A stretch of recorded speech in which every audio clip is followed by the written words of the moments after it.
Hello, everyone, and welcome to number 39, James Earl Carter, better known by his nickname, Jimmy Carter. All right, now let's get right into this. His wife is still alive. All right, and let's move on. We'll go down to the bottom here, and so is Jimmy Carter himself. He was fairly active till recently. He took a trip to Cuba to visit Castro a couple years ago, so he's still sort of involved in politics. Even though sometimes presidents don't want him to be involved in current politics.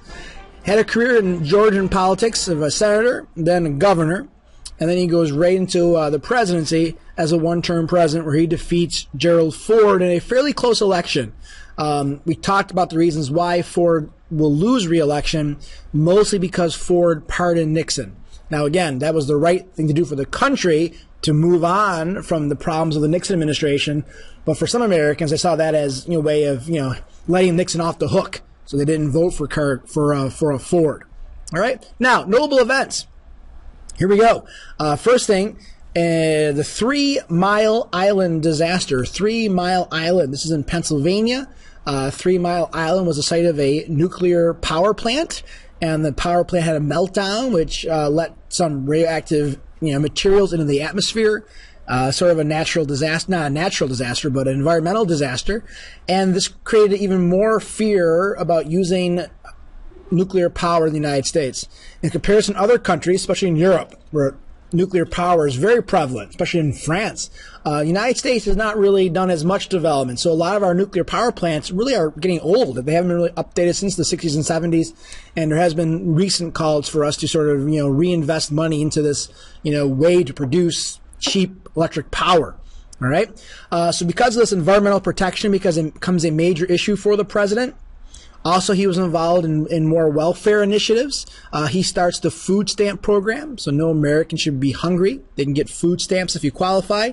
Obviously, there's debate about food stamps, whether or not people should really have that, and are they using it for the right things? And there's a lot of debates on both sides of the issue. Also, the Panama Canal Treaty was a big one in 1999, the Panama Canal Treaty. This treaty actually gave Panama back the canal zone. Remember, go right back to Theodore Roosevelt, where he probably proclaimed that I took Panama. There was some debate whether or not that was the right thing to do, the way we sort of took the canal zone from the Panamanians and from the Colombians. So Carter sort of gave it back. There's been a lot of debate about that, whether or not we should have really done that in 1999. Here's a big event, put a star next to it, 1978, were the Camp David Accords. Camp David Accords, ACCORDS. Camp David is the presidential retreat outside Washington, D.C., where the president can go and relax and sort of get away from it all.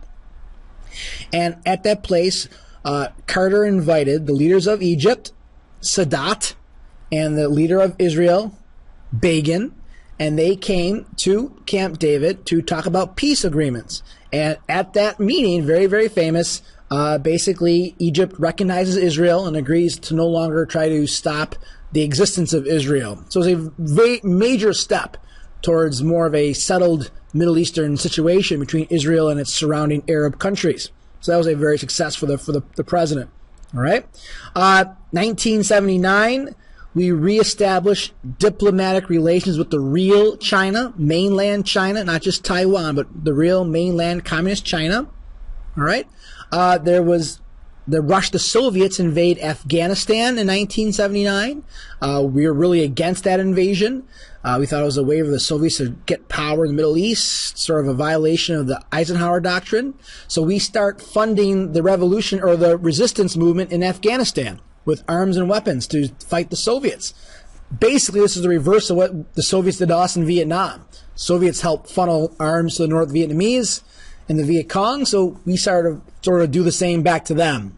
This really becomes the Soviet version of the Vietnam War. Soviets get bogged down. They're having an awful hard time defeating the Afghani resistance, and a lot of it's because of us. Ironically, though, that resistance movement in Afghanistan, known as the Mujahideen, will pretty much become part of Al-Qaeda and the Taliban later on. So a lot of the arms that we were giving them in the 70s were used against us in the most recent war in Afghanistan. One of our allies in this resistance in Afghanistan was a guy named Osama bin Laden, We liked Osama. He was our friend. He was helping to fight the Soviets. Ironically, though, he comes back to do us tremendous harm years later. Also, 1979, 1980, you had the American hostage crisis in Iran. The American hostage crisis in Iran. Basically, when there was a revolution in Iran in the 1970s, the king of Iran, the Shah of Iran, was overthrown by these revolutionaries. And these revolutionaries were more Islamic fundamentalists. They wanted an Islamic state of Islamic law in Iran. And the Shah, the old king, was sort of fled in exile and came to the United States. Well, the revolutionaries wanted him back. They wanted to put him on trial.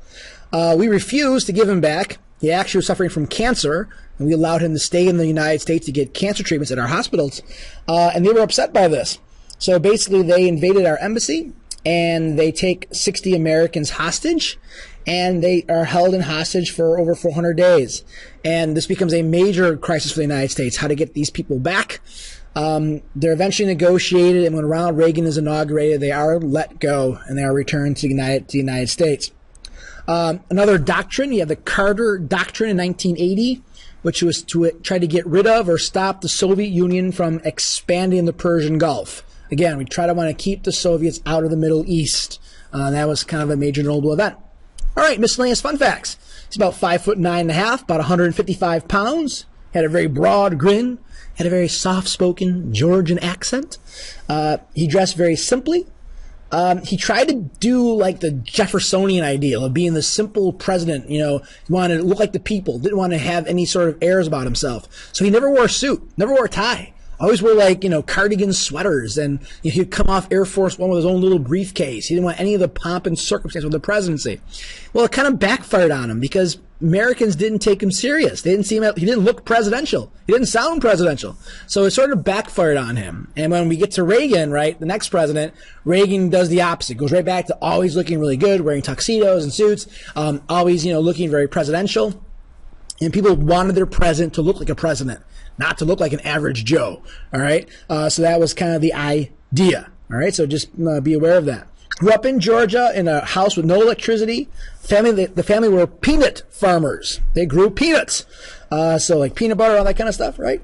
And he became very successful. He was a millionaire growing peanuts by the 1970s. Recreation, jogging, hiking, bicycling, tennis, bowling. Was a speed reader, could read about 2,000 words per minute, and usually read about 4 very large books per week, even as president. So that is Jimmy Carter. Okay, thank you very much, and have a great day.